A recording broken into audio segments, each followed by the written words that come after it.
Innal hamdalillah nahmaduhu ta'ala wa nasta'inuhu wa nastaghfiruh wa na'udzu billahi min shururi anfusina wa min sayyiati a'malina. May yahdihillahu fala mudilla lahu wa may yudlilhu fala hadiyalah. Asyhadu an la ilaha illallah wahdahu la syarika lah iqraran bihi wa tauhidan. Wa asyhadu anna Muhammadan abduhu wa rasuluh. Yaqulullahu ta'ala fi kitabihil karim, ya ayyuhalladzina amanu taqullaha haqqa tuqatih wa la tamutunna illa wa antum muslimun. Ya ayyuhan nas ittaqu rabbakumul ladzi khalaqakum min nafsin wahidah wa khalaqa minha zawjaha wa batha minhuma rijalan katsiran wa nisaa'a wattaqullaha alladzi tasaaluna bihi wal arham innallaha kana 'alaikum raqiba. Ya ayyuhalladzina amanu taqullaha wa qulu qawlan sadida yuslih lakum a'malakum wa yaghfir lakum dhunubakum wa may yuti'illaha wa rasulahu faqad faza fawzan 'azima. Fa inna asdaqal hadithi kitabullah wa khairal hadi hadi Muhammadin sallallahu alaihi wasallam wa syarrul umuri muhdatsatuha fa inna kulla muhdatsatin bid'ah wa kulla bid'atin dalalah wa kulla dalalatin finnar. A'adana Allah wa iyyakum anin nar. Jamaah Jumat yang dimuliakan oleh Allah Subhanahu wa taala, ternukilkan dari Al-Imam Syafi'i, demikian juga dari Al-Imam Malik beserta Imam Ahmad rahimahumullahu ta'ala. Mereka sepakat seluruhnya akan disunnahkannya dan disyariatkannya yang namanya ziaratul kubur. Dan telah datang hadis-hadis yang sangat banyak dari perbuatan Nabi sallallahu alaihi wasallam dan juga perintah Nabi Muhammad sallallahu alaihi wasallam. Di antaranya kata Rasulullah sallallahu alaihi wasallam, kuntu nahaitukum an ziyaratul kubur fazuru al-an. Dulunya aku melarang kalian untuk mendatangi kubur, akan tetapi datangilah kubur sekarang ini. Demikian juga datang hadis dari Nabi sallallahu alaihi wasallam, zurul kubur, datangilah oleh kalian kubur, karena dengan kalian mendatangi kubur akan mengingatkan kalian dengan kampung akhirat. Maka disebutkan dalam sebuah hadis ketika Rasulullah sallallahu alaihi wasallam pulang ke rumahnya, dan kemudian beliau mendapatkan Aisyah radhiyallahu taala anha sedang tertidur, dan kemudian Nabi kembali membuka pintu kamarnya dan beliau mengambil sendalnya, dan kemudian Nabi sallallahu alaihi wasallam berjalan menuju Baqi, dan pada waktu itu diikuti oleh Aisyah radhiyallahu taala anha, dan beliau melihat apa yang dilakukan oleh Nabi sallallahu alaihi wasallam di kubur tersebut. Dan hadis-hadis yang lain yang datang dari Nabi kita Muhammad sallallahu alaihi wasallam sangat banyak yang berkaitan tentang disunnahkannya untuk kita mendatangi kuburan. Namun para hadirin, perlu diketahui, para ulama ketika mereka membahas tentang ziaratul kubur, mereka membagi menjadi dua.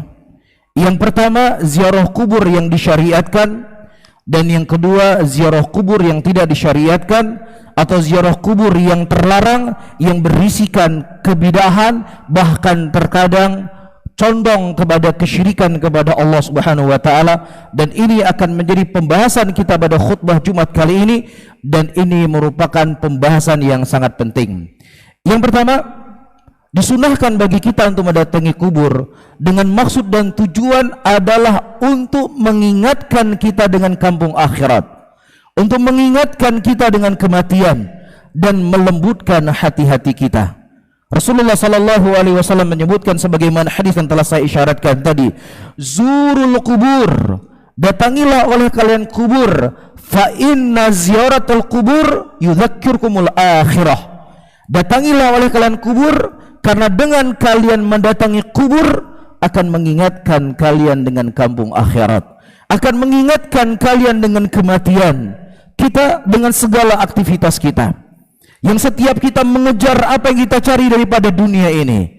Apalagi kita mendapatkan orang-orang yang bersaing dengan kita dalam urusan dunia itu semakin banyak, sehingga akan semakin tertanam kecintaan kepada dunia ini, sehingga kita perlu mengistirahatkan sesaat Kita perlu mengistirahatkan diri kita. Kita perlu mengistirahatkan kalbu kita. Dan di antara bentuknya adalah mendatangi kubur. Suatu hari Utsman bin Affan radhiyallahu taala anhu, beliau mendatangi kubur dan terlihat oleh para sahabatnya beliau menangis. Kemudian para sahabatnya berkata, "Ya Utsman bin Affan, kami tidak pernah melihat engkau menangis seperti ini. Diingatkan kepada engkau kematian, diingatkan kepada engkau hal yang lain, engkau tidak menangis seperti engkau mendatangi kubur." Kemudian kata Utsman bin Affan radhiyallahu taala anhu, "Bagaimana aku tidak menangis? Sementara aku mendengar Nabi sallallahu alaihi wasallam mengatakan bahwasanya kubur merupakan awal daripada kehidupan abadi seorang manusia. Kalau seandainya kubur ini menjadi tempat yang baik untuknya, maka setelahnya akan dimudahkan oleh Allah Subhanahu wa taala. Tetapi sebaliknya, kalau seandainya kubur ini menjadi tempat yang jelek untuk dirinya, kubur ini menjadi lubang daripada lubang neraka, maka setelahnya kehidupan akan semakin sulit," kata Rasulullah sallallahu alaihi wasallam. Kemudian yang kedua, di antara hal yang disyariatkan kita untuk mendatangi kubur adalah mendoakan kebaikan bagi si penghuni kubur. Siapapun dia, setaat apapun dia, walaupun dia sekaliber seorang ulama, tetap mereka membutuhkan doa dari orang-orang yang hidup. Rasulullah sallallahu alaihi wasallam ketika beliau pulang dari Hajatul Wada, dan Allah Subhanahu wa taala ingatkan Rasulullah sallallahu alaihi wasallam dengan sebuah ayat ini merupakan ayat yang paling terakhir diturunkan kepada Nabi sallallahu alaihi wasallam.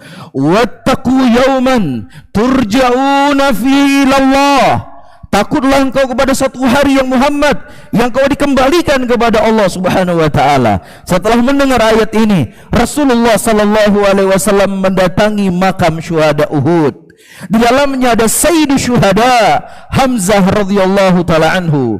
Di dalamnya ada Mus'ab ibnu Umair dan 70 sahabat Rasulullah sallallahu alaihi wasallam yang gugur dalam peperangan Uhud, dan Allah Subhanahu wa taala menyebutkan tentang kondisi mereka dalam Al-Qur'anul Karim. "Wa la tahsabanna alladhina qutilu fi sabilillah amwatum bal ahya'u inda rabbihim yurzaqun."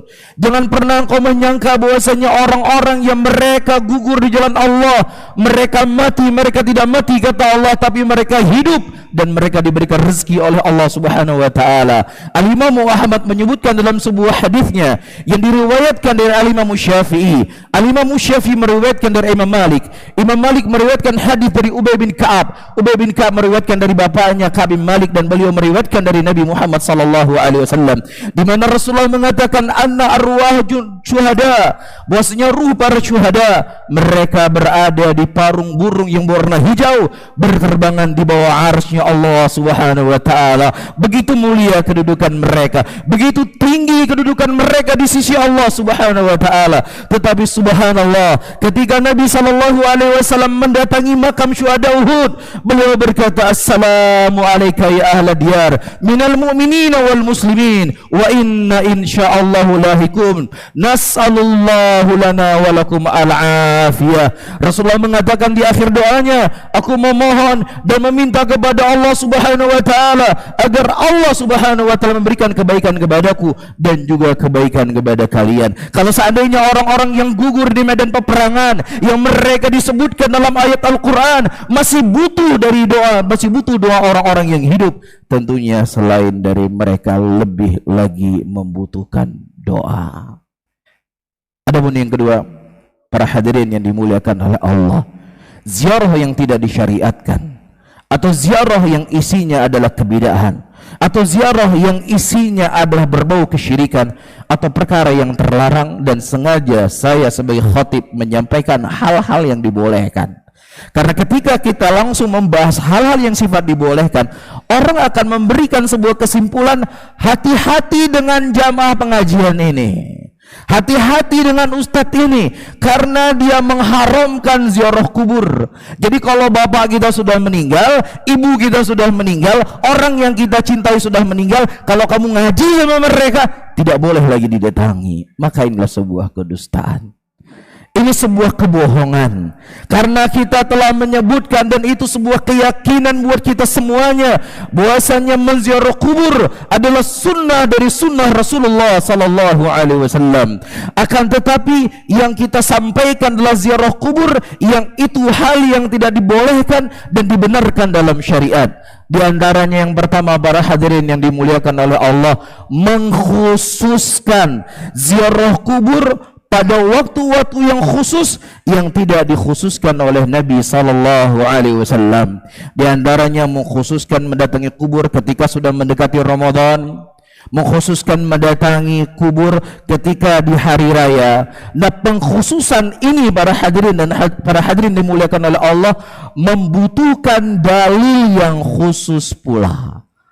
Ya, karena agama yang didatangkan oleh Nabi kita Muhammad sallallahu alaihi wasallam tidak hanya memerintahkan kepada kita untuk beribadah, tapi Rasulullah sallallahu alaihi wasallam juga menentukan waktunya, menentukan tempatnya. Misalnya Rasulullah sallallahu alaihi wasallam menentukan haji itu di Masyairil Hajj, di Arafah, di Mina, di Muzdalifah. Kemudian seseorang ingin melakukan ibadah haji dengan waktu yang sama, dengan aktivitas yang sama, akan tetapi dia tidak melakukannya di Arafah, dia buatnya di Banten. Apakah hajinya sah? Hajinya tidak sah. Loh, tapi dia juga melakukan ibadah haji, kok dia juga wukuf, tapi wukufnya di Banten. Maka tetap itu tidak dikatakan sah, karena Rasulullah sallallahu alaihi wasallam telah menentukan waktu haji, tempat haji di sini.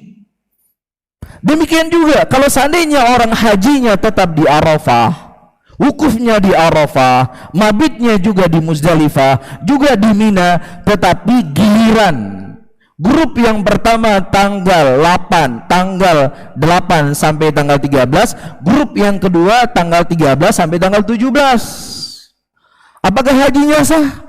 Hajinya tidak sah, walaupun waktunya pas, walaupun waktunya tepat, tempatnya tepat, walaupun caranya persis seperti cara Nabi Muhammad sallallahu alaihi wasallam, tetapi waktu yang dilakukan bukan waktu yang ditentukan dalam syariat, maka itu sesuatu yang tidak dibenarkan dalam agama. Dan ini menunjukkan kepada kita para hadirin, sebuah ibadah ketika dikhususkan pada waktu tertentu dan kemudian tidak datang dalil yang mengkhususkan daripada ibadah tersebut, maka itu dihukumi oleh para ulama adalah bid'ah.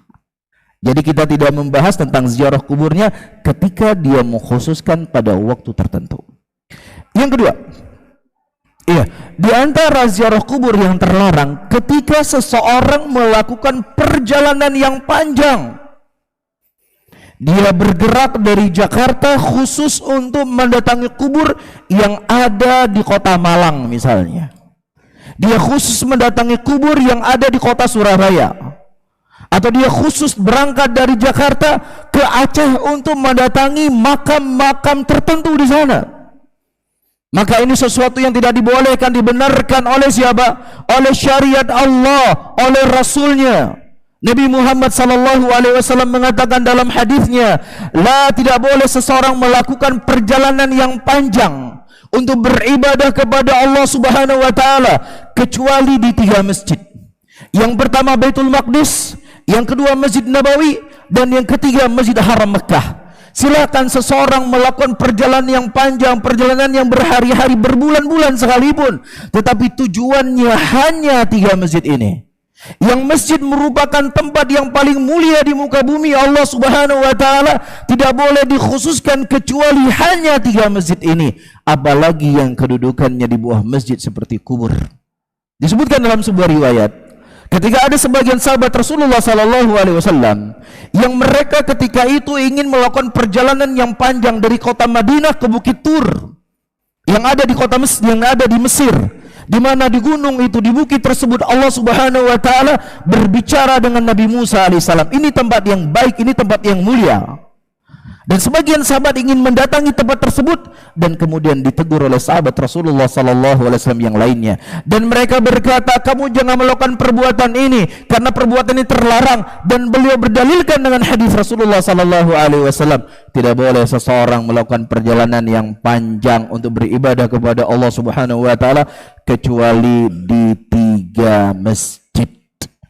Kemudian yang ketiga, di antara ziarah kubur yang terlarang para hadirin yang dimuliakan oleh Allah Subhanahu wa taala, ketika seseorang mendatangi kubur dan dia meyakini bahwasannya kubur ini tempat yang baik, lebih baik untuk saya berdoa, dan saya lebih khusyuk berdoa di kubur ini dibandingkan masjid. Tetapi dia berdoanya kepada Allah Subhanahu wa taala. Dia tidak meminta kepada si pemilik kubur. Dia tidak meminta kepada si mayit. Yang dia minta adalah kepada Allah, tetapi dia khususkan tempatnya di kuburan. Maka ini walaupun tidak sampai kepada derajat kesyirikan, ini adalah perkara yang terlarang di dalam hadis-hadis Rasulullah sallallahu alaihi wasallam. Di antaranya Nabi sallallahu alaihi wasallam menyebutkan dalam hadisnya, la taj'alu qabra, jangan kau jadikan kubur itu sebagai masjid. Masjid adalah tempat ibadah, masjid tempat orang baca Quran, masjid tempat orang berdoa, masjid tempat orang salat. Ya, masjid tempat orang berzikir kepada Allah Subhanahu wa taala. Jangan engkau pindahkan amalan-amalan yang itu seharusnya dilakukan di masjid, dipindah ke mana? Dipindah ke kuburan. Ini hal yang dibolehkan dalam agama. Karena terkadang hati manusia itu bisa condong dan bisa rusak niatnya. Yang awalnya dia bertujuan untuk beribadah kepada Allah, berdoa kepada Allah Subhanahu wa taala, tetapi ketika dia berada di kuburan, doanya sering dikabuli, sering diijabahi oleh Allah, sehingga terkadang bisa saja dia punya keyakinan jangan-jangan ini ada sebab si pemilik kubur ini, sehingga akan terpaling hatinya dari Allah kepada selain Allah Subhanahu wa taala. Baik, kemudian yang keempat, para hadirin yang dimuliakan oleh Allah Subhanahu wa taala. Ya, tidak, kalau seandainya kita berdoa kepada Allah Subhanahu wa taala di sisi kuburan, ya, itu hal yang terlarang dalam agama. Bagaimana lagi kalau seandainya dia memohon, meminta hajat kepada si pemilik kubur, maka ini adalah kesyirikan yang terlarang di dalam agama. Dan ini sesuatu yang paling dikhawatirkan oleh Nabi Muhammad SAW. Dalam keadaan beliau telah mendidik para sahabatnya siang dan malam di atas tauhid. Beliau telah menerangkan kepada mereka perkara-perkara kesyirikan. Dan Rasulullah juga telah menerangkan kepada mereka jalan-jalan menuju kesyirikan. Dan semua para sahabat adalah orang-orang yang mentauhidkan Allah, yang mengerti tentang prinsip agama, yang mengerti tentang kesyirikan. Tetapi hal ini tetap dikhawatirkan oleh Nabi Muhammad SAW. Beliau berdoa dan memohon kepada Allah Subhanahu wa taala, Allahumma la taj'al qabri wathanan yu'bad.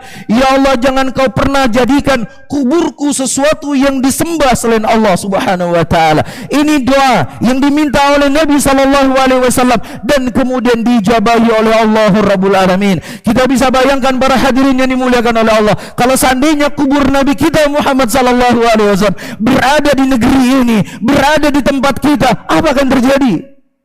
Bahkan kuburan-kuburan yang gak jelas saja, kuburan yang terkadang bisa saja ditanam ayam di dalamnya, kemudian diceritakan di kuburan ini ada bau yang wangi, di kuburan ini sering keluar cahaya dan lain sebagainya. Kita akan mendapatkan manusia berbondong-bondong akan mendatangi kubur tersebut dan meminta dan memohon kepada pemilik kubur tersebut. Ini syirkun akbar.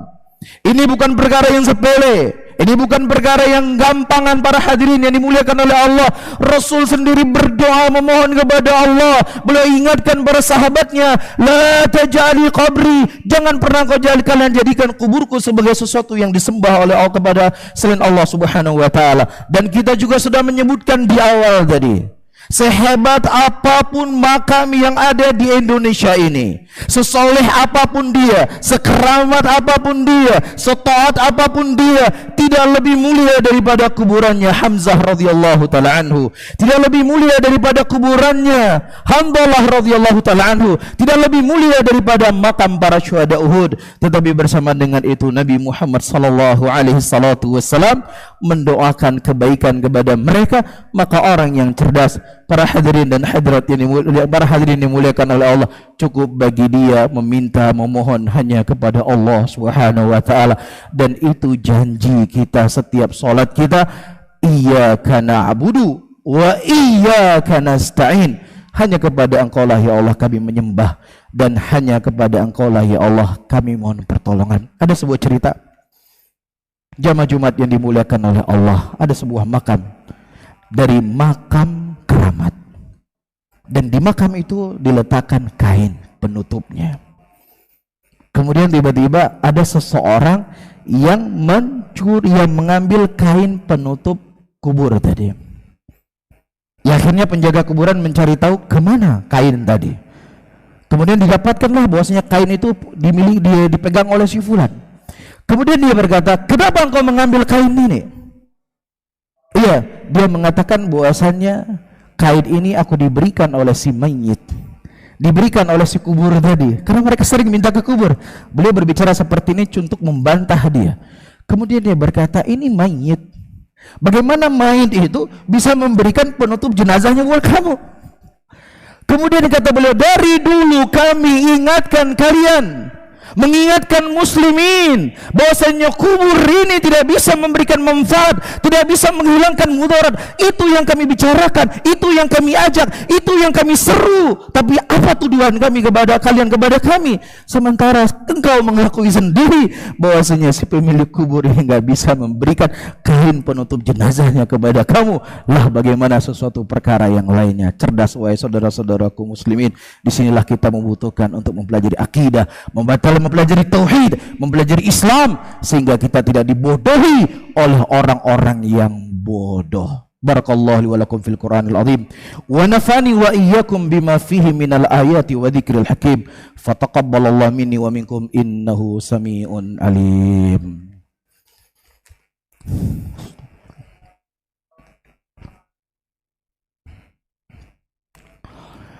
Alhamdulillah. Alhamdulillah ya hamdan katsira tayyiban mubarakan fih mubarakan alaih kama yuhibbu rabbuna wa yarda.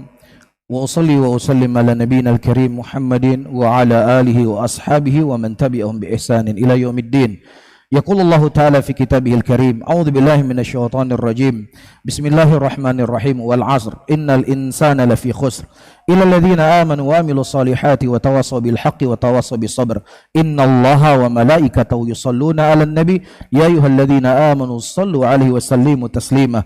Allahumma shalli ala sayyidina Muhammad wa ala ali Muhammad kama shallaita ala Ibrahim wa ala ali Ibrahim innaka Hamidun Majid. Allahumma ighfir lil muslimina wal muslimat wal mu'minina wal mu'minat al ahya'i wal amwat. Rabbana atina fid dunya hasanah wa fil akhirati hasanah wa qina adzabannar. Akhiru da'wana wa aqimus salah.